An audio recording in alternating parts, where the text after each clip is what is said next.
po sa ating lahat. To our very hardworking school principal, Teacher Rubian Gaspar Plamo. Our school president, Reverend Arnel J. Bautista. Our vice president, Engineer Vilma Bautista. PTA officials, faculty and staff, my dear graduates of 2024, their proud parents and guardians, good afternoon. Yesterday, as I entered the gates of the school, nag-flashback sa akin yung mga memories nung nag-stay ako dito. Parang nabivisualize ko yung sarili ko na naglalakad sa social halls, kumakain sa kantin, nasa classroom, nakikinig sa mga teachers, nagpe-perform tuwing buwan ng wika, mga alaala ng scouting, foundation day, high school night, at hanggang sa pagtayo ko dito na nag-speech during our graduation. So, bumalik lahat ng memories. So, since yesterday, I feel very nostalgic and sentimental. It's been a decade since, and it's nice to be back here in Alien Christian Academy, to a place where I once called home. So, it will forever etch in my heart, and wherever I go, whatever I do, I'm always a proud and forever alumna. Being your guest speaker today is a dream come true. Who will not be happy to be invited in this kind of occasion? Again, thank you, Alien Christian Academy, for this opportunity to share my own story that I can inspire our dear graduates today. I will tell them my own story, both good and bad, as their motivation to go in college. Before I proceed, allow me to congratulate the proud parents and guardians of the graduating class. Palakpakan po natin sila. Walang gagraduate ng mga anak kung walang suporta ng mga magulang. Hindi lang pinansyal ang kanilang binibigay, kundi paggabay at walang kapantay na pagmamahal. Dear parents, this is also your day. Your sacrifice are all paid off. Pero aralahanin din natin na hindi pa dito nagtatapos. Magka-college pa sila. Kaya sana, nandyan pa rin kayo para nakasuporta at nakagabay para makamit nila ang kanilang mga pangarap. So, congratulations also to the faculty and staff of Alien Christian Academy. So, well done! Dahil sa inyong dedikasyon at pagsisikap sa pagtuturo ay makakagraduate na sila. Mababago ang kanilang buhay at mag-aaral at ang mga aral na nakuha nila dito ang magsisilbing isa sa mga sandata nila pagpasok sa kolehiyo. The theme for this graduation ceremony, Filipino Youth, Building a Strong Future for a New Philippines. Or Kabataang Pilipino para sa matatag na kinabukasan ng bagong Pilipinas. It beautifully captures the spirit of hope and determination that our young graduates today. So this theme serves as a reminder of the vital role of our youth play in shaping a resilient and progressive future for our country. Each one of you, dear graduates, holds the promise of a bright tomorrow. Your hard work, dedication, and perseverance have brought you to this moment. And it is just the beginning of your journey towards making significant contributions to our society. Ilan ang graduates ngayon? 100 plus? Napakarami nyo. Nung kami yung graduate, 16 lang kami. Kaya ang tawag sa amin S16. 16 or Senior 16. 8 babae, 8 lalaki. Bukod sa unang batch na graduate, kami yung pinakakakaunti. Kami yung pangatlong pioneering batch na graduate.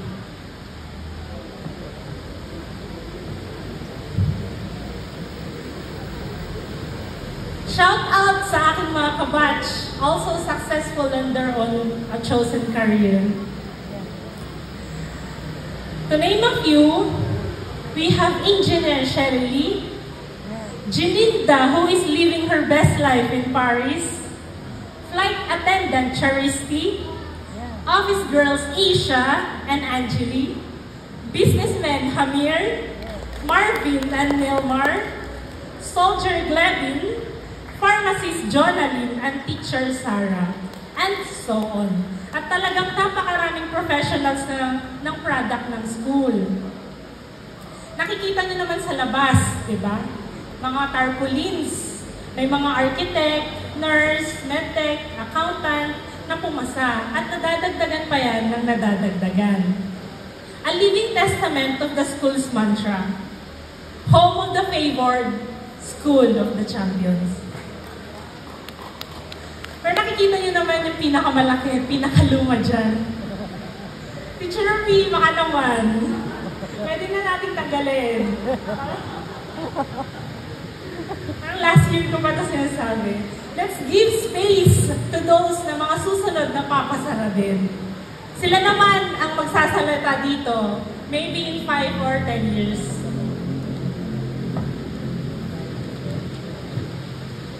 Graduates, paglabas nyo ng inyong alma mater at nasa college na kayo, sasabihin ko na hindi magiging madali.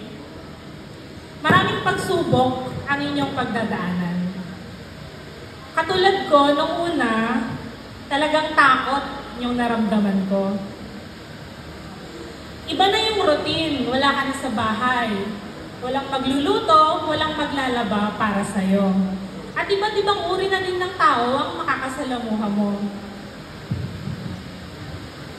Nag-aaral ako sa Central Luzon State University sa Muñoz, Nueva Ecija para sa kursong BS Biology. Sa tanang buhay ko, hindi ko pa naranasan mag-isang bumiyahe. Kahit nga sa Ordaneta lang, may kasama pa din. Kaya grabe yung adjustment. Sa una, mahirap, pero kapag nagtagal, masasanay ka na rin. Tumira ako sa dorm, kaya madaming bawal. So whether you like it or not, dapat kang sumunod, kundi papalayasin ka. Siyempre, ayaw ko naman yon. Kasi dagdag sa gastusin kapag boarding house ka titira. We are not rich, kaya tipid-tipid din. So I try my best to have a good grades and consistent naman na college scholar. Kaya half lang ang binabayaran ng magulang ko as an incentive sa school na tuition. Time management is the key.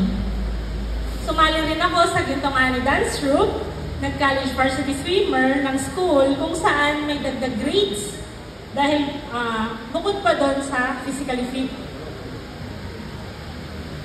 Fast forward nung graduating na ako ng college. Gusto kong i-continue ang pag-aaral ko para maging doktor. Sabi ng mama ko, kapag bumagsak daw ako sa NMAT, sign na daw na huwag nang ituloy. NMAT is the examination na kailangan namin i-take bago makapag-enroll sa mga medical schools. Sa Baguio yung venue ng exam. Literal na bumabagyo nung araw na yon. Kaya basang-basa yung damit ko, nanginginig habang nagtitake ng exam. And even though that happened, I passed the NMAT exam. Next problem. What medical school? Saan ako mag-aaral ngayon? Maraming malalapit. Pero private schools, napakamahal ng tuition fee. Hindi kaya ng parents ko. My mom is a teacher at farmer naman ang father ko. Their earnings are not enough to support my dream. And then all of a sudden, a friend of my father told him about University of Northern Philippines. It is a public school offering medicine course in Vigan City. They were accepting freshman students, and that's what we did. So we went there just to inquire with my mom. But we got home holding the paper stating that one slot is given to me and I can enroll the medical course after my graduation in college. God paved the way for my dreams because my tuition fee is free. Thanks to the president at that time. It's on my 3rd year when my grandmother in London comes home because of old age. Actually, she was the one also helping me and giving me financial support aside from my parents. Pero yun na nga, matanda na siya, hindi na makapagtrabaho at may sakit na rin. The Lord knows my heart desires. He let me pass the criteria and requirements to become a DOH scholar. Bukod kasi sa free tuition fee, may ibinibigay din na financial assistance sa mga medical student. At na-avail ko yon hanggang sa nag-take ako ng board exam. Since I'm a DOH scholar, they paid all my expenses in clerkship and internship in hospitals and review centers. That's a big money na maaaring hindi kayang bayaran ng mga magulang ko. Kasi bukod doon, marami pang gastusin, syempre. Board and lodging, medical supplies, medical instruments na kailangan, transportations, and of course, books. I know na talagang ginawa ni mama at papa ko ang lahat para masuportahan ako. Ilang baboy, kambing, tupa at manok ang inalagaan at ibinenta ng father ko para may maipadala. Lahat ng mga lending or loan company na pwedeng utangan ni mama ay ginawa niya. Makapagpatuloy lang ako sa aking pag-aaral na hanggang ngayon binabayaran pa rin niya. Sorry. Maraming salamat din sa mga kapamilya na tumulong upang marating ko ang kinalalagyan ko ngayon. At syempre, sa mga tapat na kaibigan na laging nandyan sa oras ng pangangailangan. Shout out sa napakabuti at laging nandyan na kaibigan ko. Hamir Sapigaw. Since high school, kasama ko na. Kasama ko mag-skate. Nakopyahan. Sinamahan din niya ako nang nag-take ako ng NMAT exam. Kasama din siya nung nag-oath-taking ako. Oath-taking ceremony nung nakapasa na ako ng board exam. Hanggang ngayon, nakikita niyo naman, kasama ko pa rin siya. Nandyan lang siya. I want you, dear graduates, to surround yourself with the people who brings out the best in you.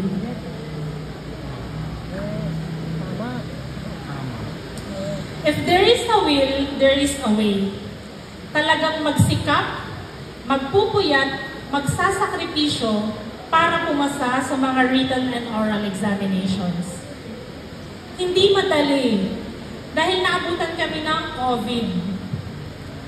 Imbis na face-to-face ang clerkship namin, naging virtual. So, limited ang knowledge, ang skills, kaysa sa actual na hospital routine. Nakaka-stress din ang online class because of some unavoidable circumstances. Nandyan yung mga maingay na kapitbahay, may biglang sumisigaw na rider ng Shopee or Lazada. Tumatahol na aso at nagsisigawan ng mga kabataan habang nagkaklase kami. At nawawalan pa ng kuryente minsan. So nakakawala ng concentration. Sa awa ng Diyos, nakatapos at nakagraduate ako. Kaya lang, hindi naranasang magmarcha. Kasagsagan kasi ng COVID, so bawal ang mga gatherings. Okay lang, sabi ko kay Lord, basta makapasa ako ng board exam. After my internship in Baguio, last July 2022, without too much preparation, just only 2 months of review, I took the board exam with the hope that God will be in my side and that my battle will also His battles. His will be done, and I passed the PLE in that same year. Happy ending na ba? Not yet! You know, meron pang gustong ipakita sa akin si Lord.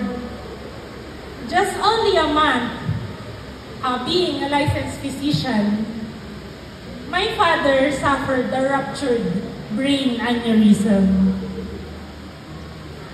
I just then realized that although I'm a doctor, our God is the ultimate healer. May I also take this opportunity for the chance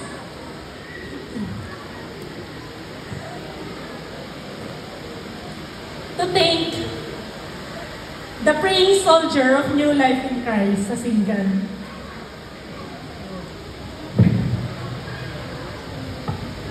Kasama namin sila na nag-pray for my father. He is now okay,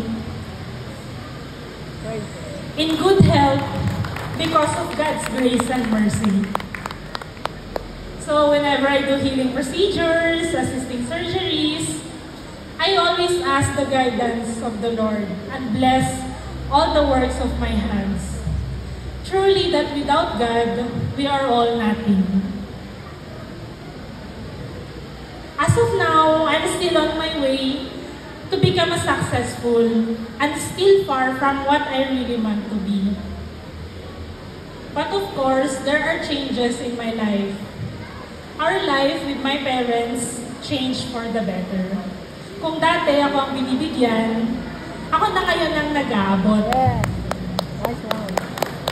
Nabibili na rin kahit paano ang mga gusto. Nakakapag-travel na rin. Last week, I had the chance to see the beauty of Palawan. And hoping this year, makapag-travel din abroad. I now have a brand new car to use in my profession.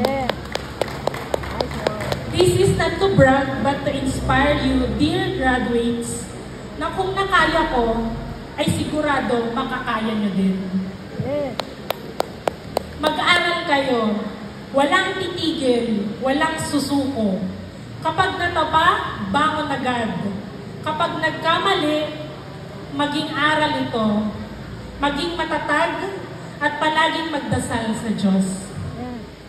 Dear graduates, I wish you all the best in life and looking forward for the day na kayo naman ang babalik. 5 or 10 years from now, kayo naman ang magsasalita dito sa harap. Telling your successful stories in front of another batch of graduates of our dear alma mater, Elim Christian Academy. May God bless us all, and again, good afternoon. To God be the highest glory.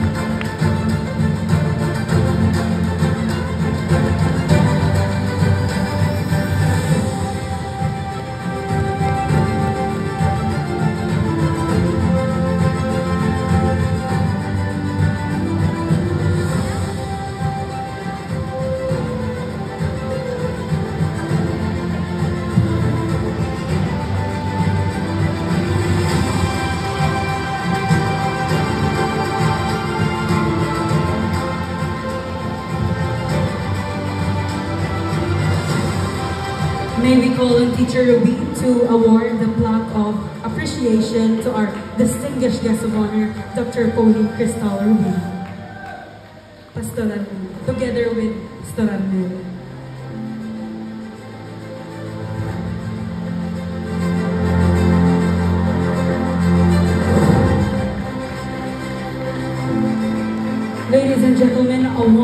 round of applause, please.